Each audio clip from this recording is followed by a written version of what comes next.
നമസ്കാരം. SSLC ഫലം വന്നു കഴിഞ്ഞു. ഇനിയിപ്പോൾ രക്ഷിതാക്കളെയും വിദ്യാർത്ഥികളെയും സംബന്ധിച്ച് കൂടുതൽ ആശങ്ക തുടർ പഠനത്തെക്കുറിച്ചാവും. തുടർ പഠനത്തെക്കുറിച്ചുള്ള രക്ഷിതാക്കളുടെയും വിദ്യാർത്ഥികളുടെയും ആശങ്കകൾക്കും നിങ്ങളുടെ സംശയങ്ങൾക്കും ഇപ്പോൾ വിളിക്കാവുന്നതാണ്. VHSE മുൻ ഡെപ്യൂട്ടി ഡയറക്ടർ ഡോക്ടർ ലവകുമാർ നമുക്ക് മറുപടി പറയുന്നതാണ് സംശയങ്ങൾക്ക്. സ്വാഗതം ഡോക്ടർ. അതായത് സാധാരണയായിട്ടും കൂടുതലായും +2 കഴിഞ്ഞ് നമ്മൾ സാധാരണ എല്ലാവരും എടുക്കുക സയൻസ് മെയിൻ ആയിട്ട് +2 പോവുക എന്നതായിരിക്കും 10th കഴിയുമ്പോൾ കൂടുതൽ ആൾക്കാരുടെയും ഓപ്ഷൻ എന്ന് പറയുന്നത്. ഇതിനും വ്യത്യസ്തമായിട്ട് എന്തെങ്കിലും തൊഴിലധിഷ്ഠിതമായ കോഴ്സുകൾ ചെയ്യണമെന്ന് ആഗ്രഹിക്കുന്ന വിദ്യാർത്ഥികൾക്ക് എന്തൊക്കെയാണ് സാധ്യതകൾ? 10ാം ക്ലാസ് കഴിയുന്നതോടൊപ്പം ശരിക്കും അതൊരു ടേണിംഗ് പോയിന്റ് എന്ന് തന്നെ പറയാം. 10ാം ക്ലാസ് കഴിഞ്ഞിട്ട് പല വിദ്യാർത്ഥികൾക്കും പല അഭിരുചികളാണ്. അപ്പോൾ അവർക്ക് അവരുടെ അഭിരുചിക്ക് ഇണങ്ങുന്ന ഒരു കോഴ്സ് തന്നെയാണ് തിരഞ്ഞെടുത്ത് പഠിക്കേണ്ടത്. പക്ഷെ എന്നിരുന്നാൽ പോലും ഈ 10ാം ക്ലാസ് കഴിയുമ്പോൾ അവർക്ക് എല്ലാവരും ഈ സയൻസ് എഡ്യൂക്കേഷൻ, സയൻസ് കഴിഞ്ഞാൽ അവരുടെ എല്ലാ മാതാപിതാക്കളുടെയും കുട്ടികളുടെയും ഒക്കെ മനസ്സിലുണ്ടാകുന്ന ഒരു ആഗ്രഹം അവർക്ക് ഡോക്ടറാകണം, അല്ലെങ്കിൽ അഗ്രി ഓഫീസറാകണം, വെറ്റിനറി ഡോക്ടറാകണം തുടങ്ങിയിട്ടുള്ള ഒരു മേഖലയിലാണ് പൊതുവെ കണ്ടുവരുന്നത്. പക്ഷെ അതിൽ എത്ര പേർക്കാണ് നമുക്ക് അവരെ അക്കോമഡേറ്റ് ചെയ്യാൻ പറ്റുക? വളരെ കുറച്ച് കുട്ടികൾക്ക് മാത്രമേ അവിടെ അക്കോമഡേറ്റ് ചെയ്യാൻ പറ്റുകയുള്ളൂ. പക്ഷെ നമ്മൾക്ക് നമ്മുടെ രാഷ്ട്രത്തിനും വേണ്ടത് മിഡിൽ തട്ടിലുള്ള എംപ്ലോയ്മെന്റ് ചെയ്യുന്ന വ്യക്തിത്വങ്ങളെയാണ്. അതിന് കഴിവുള്ള ആൾക്കാരെയാണ് നമ്മൾക്ക് വേണ്ടത്. അപ്പോൾ 10ാം ക്ലാസ് കഴിയുമ്പോൾ തന്നെ തീരുമാനമെടുക്കണം. അവർക്ക് ഏതെങ്കിലും ജോലിയാണ് ആവശ്യമെങ്കിൽ, തൊഴിലാണ് ആവശ്യമെങ്കിൽ, പഠനമാണ് ആവശ്യമെങ്കിൽ എന്താണ് പഠിക്കേണ്ടത്? അപ്പോൾ ഇവിടെ നമുക്ക് 2-3 തരത്തിൽ ചിന്തിക്കാം. 10ാം ക്ലാസ് കഴിഞ്ഞതിന് ശേഷം തുടർ പഠനം നടത്തി +2, ഡിഗ്രി, PG, MPhil, ഡോക്ടറേറ്റ് തുടങ്ങി റിസർച്ച് മേഖലയിലോട്ട് പഠനം തുടർന്നുകൊണ്ട് പോകുന്ന ഒരു പറ്റം ആൾക്കാരുണ്ടായിരിക്കാം. പ്രൊഫഷണൽ മേഖലയിലേക്ക് തിരിയുന്നത് അത് മെഡിസിൻ ഒന്നാകാം, അല്ലെങ്കിൽ എഞ്ചിനീയറിംഗ് മേഖലയാകാം. ഇത് രണ്ടുമല്ലാതെ തന്നെ മറ്റ് പല കുട്ടികൾക്കും തന്നെ തൊഴിൽപരമായിട്ടുള്ള കോഴ്സുകൾ തിരഞ്ഞെടുത്ത് പഠിക്കുകയാണെങ്കിൽ അവർക്ക് പൂർണ്ണമായിട്ടും ഏർലി ഏജിൽ തന്നെ ഒരു ജോലി ലഭിക്കും. അതോടൊപ്പം തന്നെ അവർക്ക് ഉപകാരപ്രദമായിട്ടുള്ള ഒരു എഡ്യൂക്കേഷൻ നടത്തണമെങ്കിൽ അത് നടത്തുവാനും സാധിക്കും. അതിന് ഏറ്റവും ഉപകരിക്കുന്ന ഒരു സിസ്റ്റമാണ് നമ്മുടെ സംസ്ഥാനത്ത് ആവിഷ്കരിച്ചിരിക്കുന്ന തൊഴിലധിഷ്ഠിത വിദ്യാഭ്യാസം. ഈ തൊഴിലധിഷ്ഠിത വിദ്യാഭ്യാസം 10ാം ക്ലാസ് കഴിഞ്ഞ് ചേരുന്ന ഒരു വിദ്യാർത്ഥി അയാൾക്ക് ഇഷ്ടപ്പെട്ട ഒരു തൊഴിൽ തിരഞ്ഞെടുത്ത് വൊക്കേഷണൽ ഹയർ സെക്കൻഡറി സ്കൂളുകളിൽ ചേർന്ന് പഠിക്കാം. ആ പഠനം 2 വർഷത്തെ പഠനം എന്ന് പറയുന്നത് വ്യക്തമായിട്ടും ആ കുട്ടിയുടെ നൈപുണ്യം വളർത്തലായിരിക്കും, അവരുടെ എഡ്യൂക്കേഷൻ വളർത്തുന്നതായിരിക്കും. അതോടൊപ്പം തന്നെ കുട്ടിയുടെ തൊഴിൽ ലഭ്യമാകുന്നതിന് വേണ്ടിയുള്ള ഒരു നല്ല ഒരു മാർഗനിർദ്ദേശമായിരിക്കും അത്. അതുകൊണ്ട് പക്ഷേ വൊക്കേഷണൽ ഹയർ സെക്കൻഡറിയിൽ പറയുമ്പോൾ നമുക്ക് ഇന്ന് 4,80,000 കുട്ടികൾ SSLC പരീക്ഷ എഴുതി കഴിഞ്ഞു. അതിനകത്ത് പാസ്സായി ഏകദേശം അത്രയും തന്നെ വിദ്യാർത്ഥികൾ പാസ്സായി, 4.5 ലക്ഷത്തിൽ കൂടുതൽ വിദ്യാർത്ഥികൾ പാസ്സായി ഇറങ്ങിയിട്ടുണ്ട്. പക്ഷെ തൊഴിലധിഷ്ഠിത വിദ്യാഭ്യാസം പഠിക്കുന്നതിന് വേണ്ടിയാണെങ്കിൽ വളരെയധികം കുട്ടികളെ അക്കോമഡേറ്റ് ചെയ്യാൻ പറ്റുകയില്ല. തിരികെ വരാം. ഒരു പ്രേക്ഷക പ്രഭ എറണാകുളത്ത് നിന്ന് വിളിക്കുന്നു. പ്രഭ, എന്താണ് സംശയം? ചോദിച്ചോളൂ സാറിനോട്. സാറ് മറുപടി പറയുമോ? പറയും തീർച്ചയായും ചോദിച്ചോളൂ. ഹലോ, ചോദിക്കൂ പ്ലീസ്. സാർ, എന്റെ കുട്ടി ഇപ്പൊ 10ാം ക്ലാസ് ആയിട്ടില്ല. എങ്കിലും ഞാൻ ചോദിക്കുകയാണ്, കാരണം ഇന്ന് ടൈം എത്ര ഉണ്ടെന്ന് എനിക്ക് അറിയില്ല. എങ്കിലും ഞാൻ പറയും, മോന് ഹിയറിംഗ് ലോസ് ഉള്ള കുട്ടിയാണ്. അപ്പൊ അവന് നമ്മള് ഇപ്പൊ ഗവൺമെന്റ് CBSE-യിലേക്കാ ആദ്യം ഒരു 3-ാം ക്ലാസ് വരെ ബാംഗ്ലൂര് പിന്നെ ഹിയറിംഗ് ഇംപ്രൂവ്മെന്റ് സ്കൂളിൽ അയച്ചിരുന്നു. ഇപ്പൊ ഇവിടെ കൊണ്ടുവന്നിട്ട് നമ്മള് പിന്നെ നോർമൽ സ്കൂളിലേക്ക് ആക്കി. അത് കഴിഞ്ഞപ്പോഴേ ഇന്നലെ ഓപ്പൺ സ്കൂളിനെ പറ്റി അറിഞ്ഞത്. അപ്പൊ ഓപ്പൺ സ്കൂളില് ചെന്ന് നമ്മൾ ചോദിച്ചു. പക്ഷെ നമുക്ക് അതിനെപ്പറ്റി കൂടുതൽ അറിയില്ല. പക്ഷെ നമുക്ക് ഈ തൊഴിലധിഷ്ഠിത ഇതാണ് വേണ്ടത്. അതായത് എങ്കിലും അവന് പിന്നെ സാമാന്യം ഇംഗ്ലീഷ് അറിയണം, ഇപ്പൊ ഇംഗ്ലീഷ് അറിയണം, മലയാളം വായിക്കാൻ അറിയണം, അതുപോലെ തന്നെ ജീവിതത്തിലെ കാര്യങ്ങൾ മൊത്തം അറിയണം. ഒരു ലൈഫല്ലേ, ആൺകുട്ടിയുമാണ്. അത് കഴിഞ്ഞിട്ട് ഈ തൊഴിലധിഷ്ഠിത എന്ന് പറയുന്ന ആ കോഴ്സ് എങ്ങനെയാണ് നമ്മളത് ഇത് ചെയ്യേണ്ടത്? അത് ഗവൺമെന്റ് അപ്രൂവ്ഡ് ആണോ, അല്ലെങ്കിൽ ഗവൺമെന്റ് ജോലി കിട്ടുമോ, എങ്ങനെയാണ് അതിനെക്കുറിച്ചൊന്നും അറിഞ്ഞാൽ കൊള്ളാവുന്നുണ്ടായിരുന്നു. അതില് പിന്നെ വൊക്കേഷണൽ ഹയർ സെക്കൻഡറി എന്ന് പറയുന്നത് ഗവൺമെന്റ് ഇൻസ്റ്റിറ്റ്യൂഷനാണ്.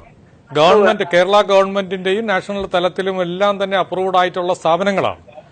അപ്പോൾ ഇത്തരം നമ്മുടെ ഈ കുട്ടികൾക്ക് വേണ്ടിയുള്ള അവരുടെ അഭിരുചി വ്യക്തമായിട്ട് അവരുടെ അഭിരുചി പ്രധാന ഘടകം തന്നെയാണ്. ഒട്ടനവധി ഇതിനു വേണ്ടിയുള്ള ഇങ്ങനെയുള്ള സ്കൂളുകൾ, സ്പെഷ്യൽ സ്കൂളുകൾ വൊക്കേഷണൽ ഹയർ സെക്കൻഡറി എഡ്യൂക്കേഷനിലുണ്ട്. അതില് ഇങ്ങനെ സ്കൂളുകളുണ്ട്. ആ സ്കൂളില് പ്രമാദമായിട്ട് ഈ തൃശൂർ ജില്ലയിലുണ്ട്, അതുപോലെ പത്തനംതിട്ട ജില്ലയിലുണ്ട്, തിരുവല്ലയിലുണ്ട്, ട്രിവാൻഡ്രം ഡിസ്ട്രിക്റ്റിലുണ്ട്, തിരുവനന്തപുരം ജില്ലയിലുണ്ട്, അതുപോലെ കോഴിക്കോട് ജില്ലയിലുണ്ട്. ഇങ്ങനെ പല സ്ഥലങ്ങളിലും ഈ സ്കൂളുകൾ നമുക്ക് നിലവിലുണ്ട്. അത്തരം സ്കൂളുകളിൽ ചേർന്ന് നമുക്ക് പഠിക്കുവാൻ സാധിക്കും. അപ്പം ഇവിടെ പത്തനംതിട്ടയിലെ തിരുവല്ലയിലുമുണ്ട്, അതുപോലെ പുറമറ്റം എന്ന് പറയുന്ന സ്ഥലത്തും ഇതുപോലെയുള്ള പ്രിന്റിംഗ് ടെക്നോളജി കോഴ്സുകളുണ്ട്. അതിൽ പുറമറ്റം എന്ന് പറയുന്നത് റെഗുലർ വിദ്യാർത്ഥികൾക്കുള്ളതാണെങ്കിൽ ഈ തിരുവല്ലയിലുള്ള ഒരു സ്പെഷ്യൽ സ്കൂളാണ്. അപ്പൊ ഇവിടെ ഈ പ്രിന്റിംഗ് ഇത്തരം കുട്ടികൾ വളരെയധികം ഈ വൊക്കേഷണൽ ട്രേഡ് സെലക്ട് ചെയ്ത് പഠിക്കുന്നതിൽ ബഹുഭൂരിപക്ഷം കുട്ടികളും ഈ രൂപത്തിലുള്ള കുട്ടികൾ വരാറുണ്ട്. അത്തരം കുട്ടികൾക്ക്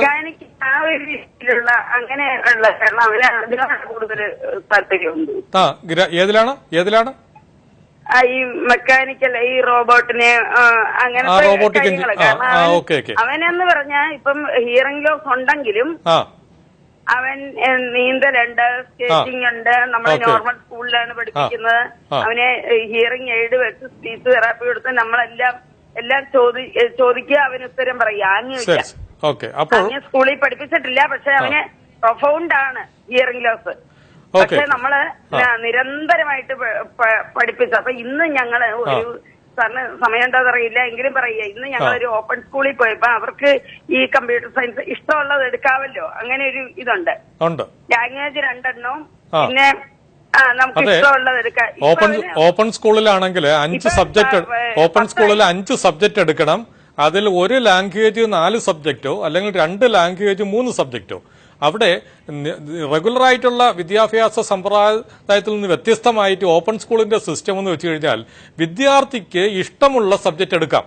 ഇപ്പൊ റോബോട്ടിക്സ് പോലെയുള്ള ഒരു കോഴ്സ് തിരഞ്ഞെടുത്ത് പഠിക്കേണ്ടുന്ന ഒരു വിദ്യാർത്ഥി അവിടെ വ്യക്തമായിട്ട് ഫിസിക്സും മാത്തമാറ്റിക്സും അടിസ്ഥാനപരമായിട്ട് പഠിച്ചിരിക്കണം.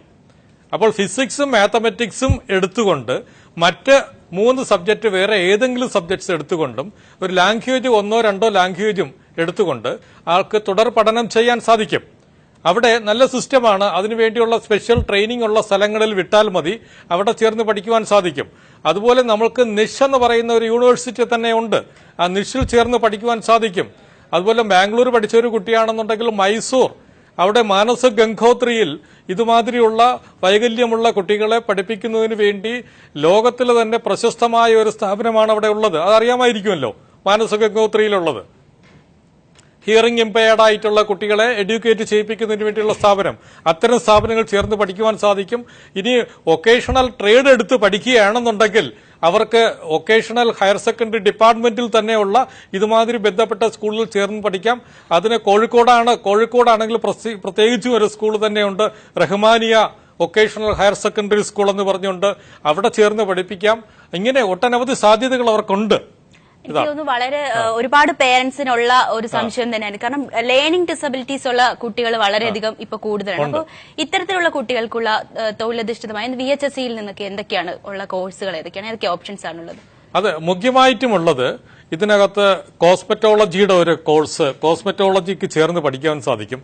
ഇത്തരം കുട്ടികൾക്ക് എല്ലാ കോഴ്സുകൾക്കും ചേർന്ന് പഠിക്കുവാനുള്ള അവസരങ്ങൾ തീരെ കുറവാണ്.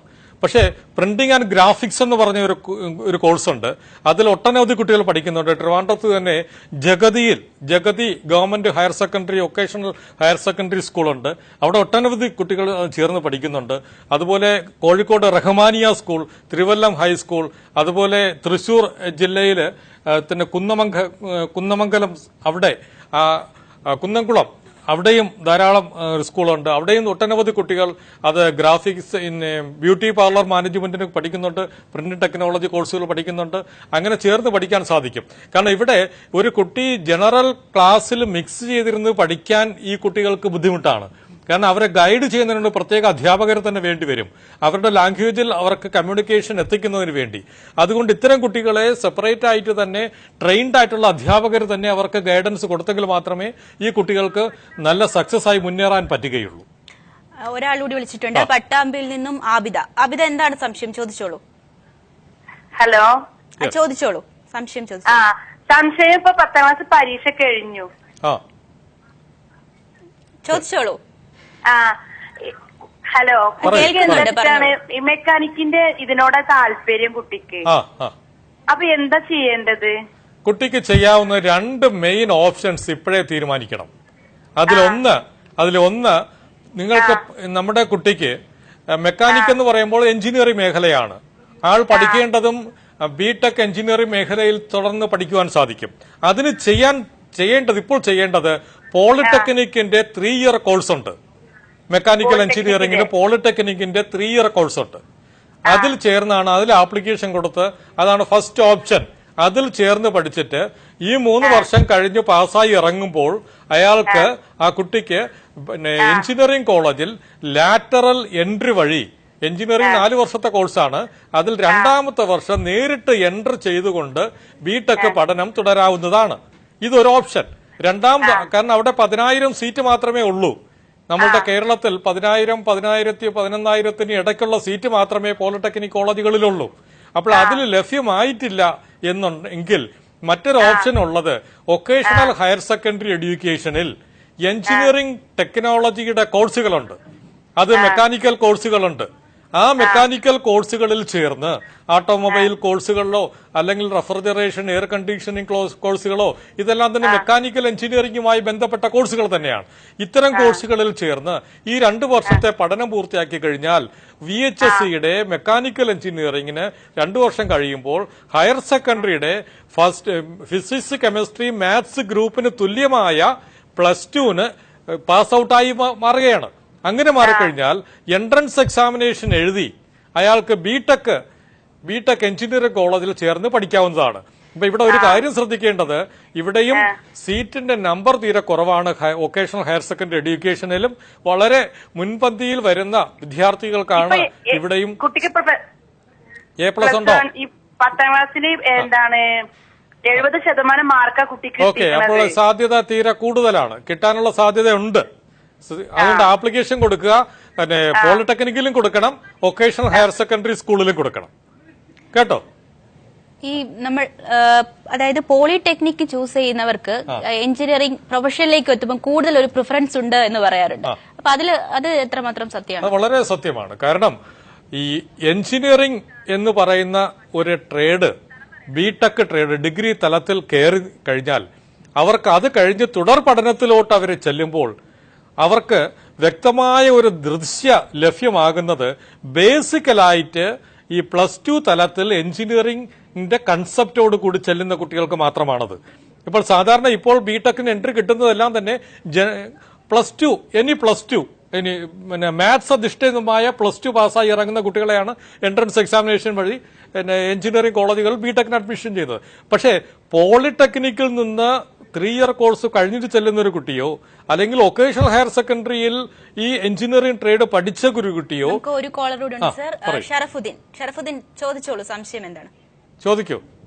കോള് കെട്ടായെന്ന് തോന്നുന്നു സർ. നമ്മൾ പോളിടെക്നിക്കിന്റെ സാധ്യതകളെ കുറിച്ചാണ് പറഞ്ഞത്, തുടർന്നോളൂ. പോളിടെക്നിക്കിലെ 3 ഇയർ കോഴ്സാണ്. അത് പാസ്സായി കഴിഞ്ഞാൽ ബിടെക്കിന് അഡ്മിഷൻ കിട്ടുകയാണെന്നുണ്ടെങ്കിൽ ബിടെക്കിന് ലാറ്ററൽ എൻട്രി വഴി കയറാം. അല്ലെങ്കിൽ വൊക്കേഷണൽ ഹയർ സെക്കൻഡറിയുടെ എഞ്ചിനീയറിംഗ് ടെക്നോളജി ട്രേഡുകൾ പാസ്സായതിനു ശേഷം എൻട്രൻസ് എക്സാമിനേഷൻ വഴി ബിടെക്കിന് പഠിക്കാം. അപ്പൊ ഈ 2 തരം കുട്ടികൾക്കും വളരെ ഒരു ദിശാബോധം ഉണ്ടായിരിക്കും. എഞ്ചിനീയറിംഗ് കോളേജിൽ പഠിക്കുമ്പോൾ അവർ ബേസിക്കലായിട്ട് ഇതിന്റെ ടോട്ടൽ കൺസെപ്റ്റോടുകൂടി.